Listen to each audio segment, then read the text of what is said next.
This is the steroidogenic pathway. Essentially, all steroid hormones are made from a cholesterol backbone.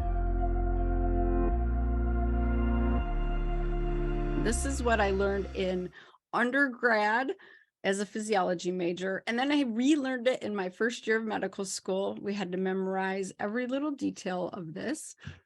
And if you noticed, cholesterol in your body gets made into multiple things: pregnenolone, progesterone, androstenedione, testosterone, estradiol, estrone, cortisol, aldosterone, all of these things, DHEA. And so cholesterol is the backbone. That's what I was saying last week, that it's really important to support a diet eating healthy fats and to support your liver to make appropriate cholesterol and for your gallbladder to transport cholesterol properly with bile. So all of these are making these hormones. These arrows are all enzymes. So enzymatic reactions are how one hormone gets turned into another. And these enzyme reactions are affected by a multitude of things all of the time. So this is where you can actually create change in your hormones, is on this pathway. So like a good example is chronically high blood sugar and insulin can cause 5-alpha reductase to make high amounts down this pathway right here, causing testosterone to be turned into dihydrotestosterone.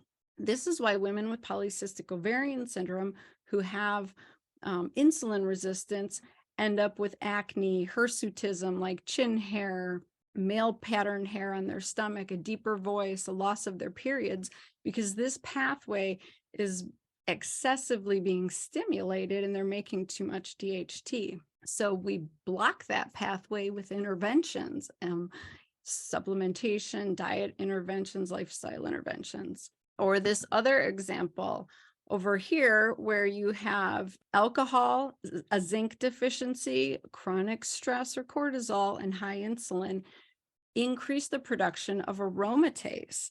Aromatase converts androstenedione to estrone and testosterone to estradiol. You may have heard of an aromatase inhibitor, like an anastrozole. It's a drug.